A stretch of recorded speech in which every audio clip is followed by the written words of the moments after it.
ഹോസ്പിറ്റലിൽ കൊണ്ടപ്പോൾ എൻ്റെ 2 സുഹൃത്തുക്കൾ 11 മാസത്തിനുള്ളിൽ കുഴഞ്ഞു വീട്ടിലേക്കുണ്ട്. 50 താഴെയാണ് വയസ്സെന്ന് പറയും. അത് എന്തുകൊണ്ട് സംഭവിക്കുന്നത്? നമ്മുടെ ശരീരത്തിൽ ഓക്സിജൻ്റെ അളവ് പെട്ടെന്ന് കുറഞ്ഞു കഴിഞ്ഞിട്ടുണ്ടെങ്കിൽ കുഴഞ്ഞു വീഴുന്ന ഹോസ്പിറ്റലിൽ കൊണ്ടുപോകാൻ സമയം കിട്ടുന്നത്. Cardio vascular problem. ഈ ആഫ്റ്റർ കൊറോണയ്ക്ക് ശേഷം മനുഷ്യ ശരീരത്തിലുണ്ടായ ഏറ്റവും വലിയൊരു പ്രശ്നമാണ് മൈക്രോ ബ്ലോക്കുകൾ കണ്ടെത്താൻ കൂടിയിട്ടുണ്ട്. മൈക്രോ ബ്ലോക്കുകൾ ചെറിയ ചെറിയ ബ്ലോക്കുകളുടെ എണ്ണം കൂടിയിട്ടുണ്ട്. ചില ആളുകൾക്ക് അത് സിവിയറാവും, ചില ആളുകൾക്ക് പ്രോബ്ലം വരില്ല. അപ്പോൾ അതിന് നമ്മൾ എങ്ങനെ അതിജീവിക്കാൻ ചോദിക്കുന്നത് 2 കാര്യങ്ങളാണ്. ഒന്ന് ബ്ലഡിൻ്റെ സർക്കുലേഷൻ പ്രോപ്പറാക്കണം, ബ്ലഡ് സർക്കുലേഷൻ പ്രോപ്പറാക്കണം. അതിന് നമ്മൾ ബ്ലഡിൻ്റെ വിസ്കോസിറ്റി കുറക്കണം, ബ്ലഡിൻ്റെ കൊഴുപ്പ് കുറക്കണം, കട്ടി കുറക്കണം, സാധ്യത കുറക്കണം. അത് കുറയ്ക്കണമെന്നുണ്ടെങ്കിൽ നമ്മൾ ചെയ്യേണ്ട ഒരു കാര്യമുണ്ട്. നിങ്ങൾ ഫിസിക്കൽ എക്സസൈസ് കറക്റ്റായിട്ട് ചെയ്യാം. അതല്ലാന്നുണ്ടെങ്കിൽ അതിൻ്റെ കൂടെ തന്നെ നമ്മുടെ ശരീരത്തിൻ്റെ ഭാരത്തിനനുസരിച്ച് വെള്ളം കുടിക്കുക എന്നുള്ളതാണ്. പല കാരണങ്ങളുള്ള ആളുകൾ അവരുടെ ശരീരത്തിന് ആവശ്യമായിട്ടുള്ള വെള്ളം കുടിക്കുന്നില്ല എന്നതൊരു യാഥാർത്ഥ്യം. എത്ര വെള്ളം കുടിക്കണം, അത് എന്ത് വെള്ളമാവണം എന്നുള്ള ഒരു ചോദ്യം.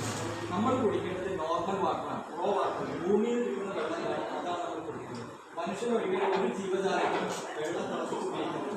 മനുഷ്യൻ മാത്രം വെള്ളം തിളപ്പിച്ച് കുടിക്കണം. വെള്ളം തിളപ്പിക്കുമ്പോൾ എന്താ പ്രശ്നം?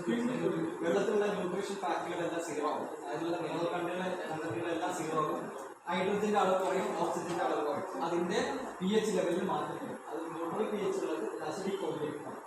തത്വത്തിൽ ആ വെള്ളം ഒരു ഡെഡ് വാട്ടറായിട്ട് മാറിയിട്ടുണ്ടായിരുന്നു. ഈ വെള്ളമാണ് നമ്മൾ കഴിഞ്ഞ 25 വർഷമായിട്ട്.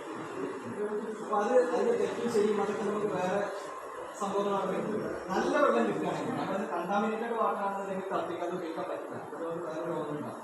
നോർമൽ വാട്ടർ നല്ല ശുദ്ധജലം കിട്ടുകയാണെങ്കിൽ ആ വെള്ളമാണ് നമ്മുടെ ശരീരത്തിന് ആവശ്യം. ആ വെള്ളമാണ് നമ്മുടെ ബോഡിക്ക് ആവശ്യം.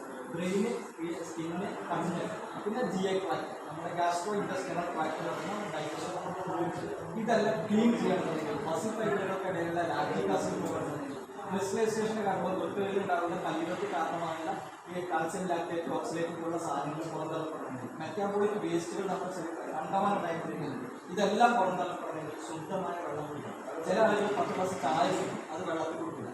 ചായ കാപ്പിയൊന്നും വെള്ളത്തിൽ കുടിക്കണം, തിളപ്പിച്ചാൽ വെള്ളം വെള്ളത്തിൽ കുടിക്കില്ല. നോർമൽ വാട്ടർ ഒരു 20 കിലോ വെയിറ്റ്